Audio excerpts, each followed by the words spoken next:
in the cause of freedom, guided by wisdom and animated by zeal and courage, have gained you the love and confidence of your grateful countrymen, and they look to you, who are experienced veterans, and trust that you will still be the guardians of America.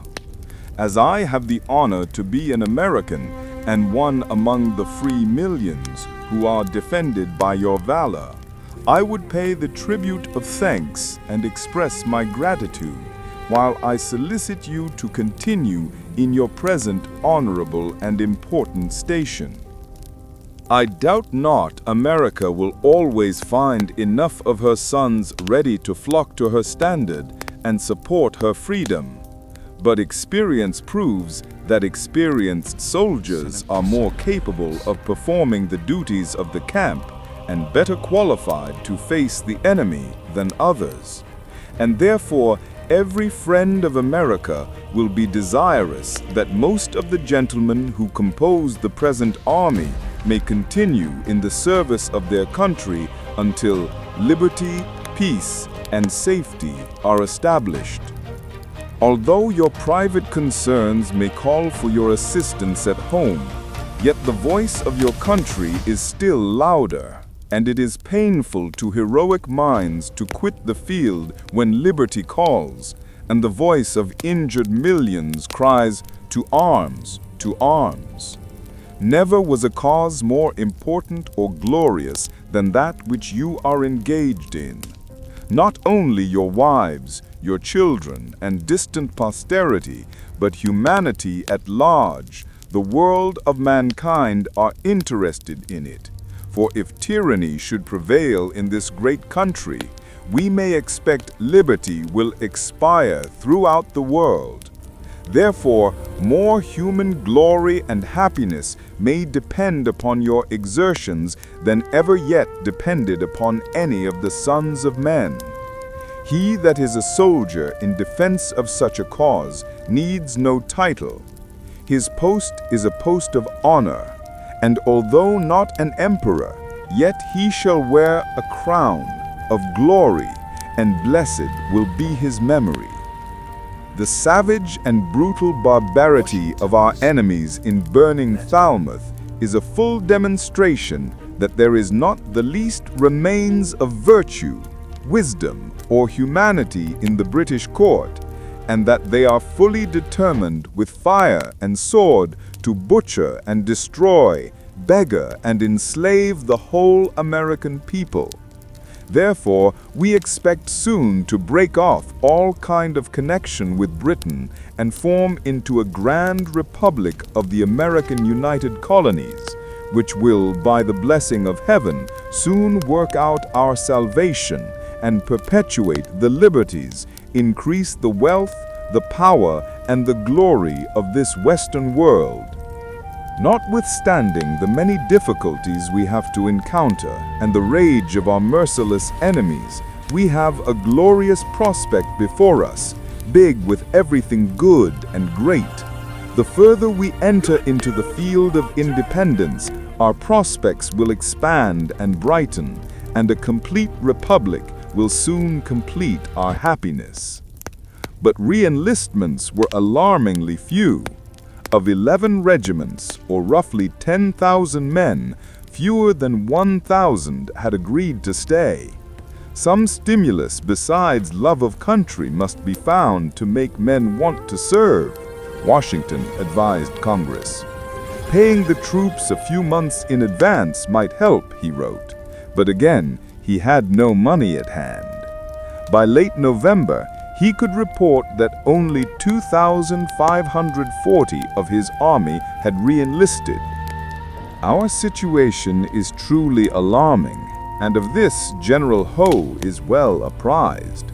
No doubt, when he is reinforced, he will avail himself of the information. Washington was a man of exceptional, almost excessive self-command, rarely permitting himself any show of discouragement or despair, but in the privacy of his correspondence with Joseph Reed, he began now to reveal how very low and bitter he felt if the truth were known. Never had he seen such a dearth of public spirit and want of virtue as among the Yankee soldiers, he confided in a letter to Reed of November 28th. These people were still beyond his comprehension. A dirty, mercenary spirit pervades the whole, he wrote.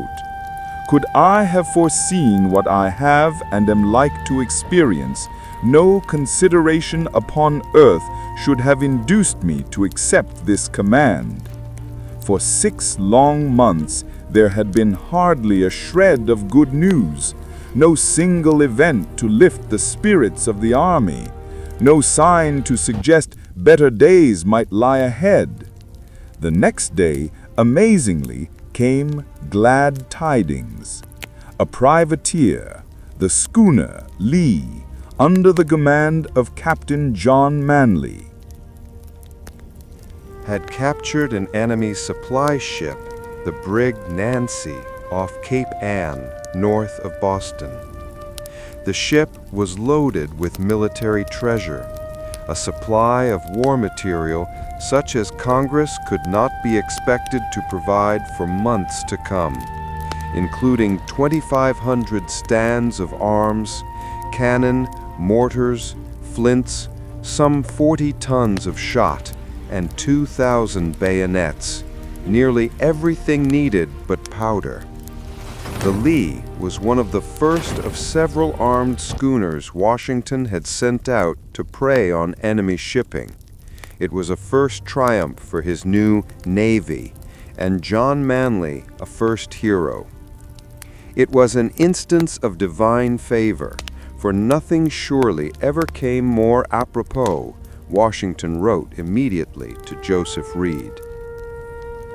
With the end of enlistments only days away, concern grew extreme. Our people are almost bewitched about getting home, wrote Lieutenant Hodgkins to his wife Sarah. I hope I and all my townsmen shall have virtue enough to stay all winter as volunteers before we will leave the line without men. For our all is at stake, and if we do not exert ourselves in this glorious cause, our all is gone. I want you to come home and see us, she wrote. I look for you almost every day, but I don't allow myself to depend on anything, for I find there is nothing to be depended upon but trouble and disappointments. I want to see you very much, she said in other letters, warning him that if he did not alter his mind about staying with the army, it would be such a disappointment that I can't put up with it. The troops were called repeatedly into formation to be addressed by officers and chaplains. A Connecticut soldier, who had decided nothing could keep him from going home, described how his regiment was called out time and again to hear speeches. We was ordered to form a hollow square, and General Lee came in, and the first words was, "Men, I do not know what to call you. You are the worst of all creatures." And he flung and cursed and swore at us, and our lieutenants begged us to stay. But for Simeon Lyman, like nearly all the regiment, December 9th was his last day as a soldier.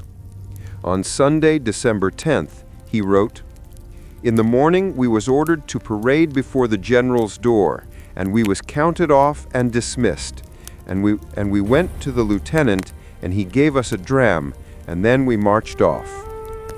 General Lee stood and watched, finding a measure of encouragement only in the response of the troops who remained.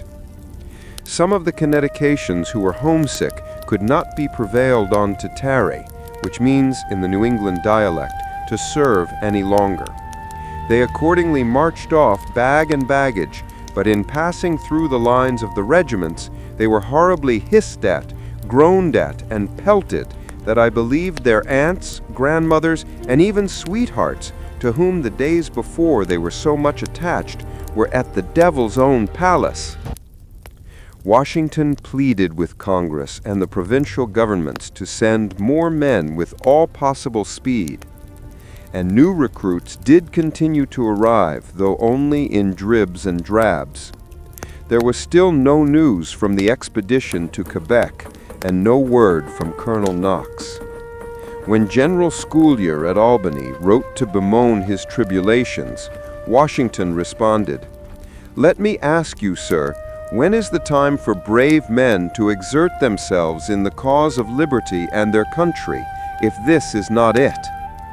He understood the troubles Schuyler faced, but we must bear up against them and make the best of mankind as they are, since we cannot have them as we wish. Earlier in the fall, Washington had written to his wife Martha to say he would welcome her company in Cambridge if she did not think it too late in the season for such a journey. 600 miles on dreadful roads by coach could be punishing even in fair weather, and especially for someone unaccustomed to travel, no matter her wealth or status.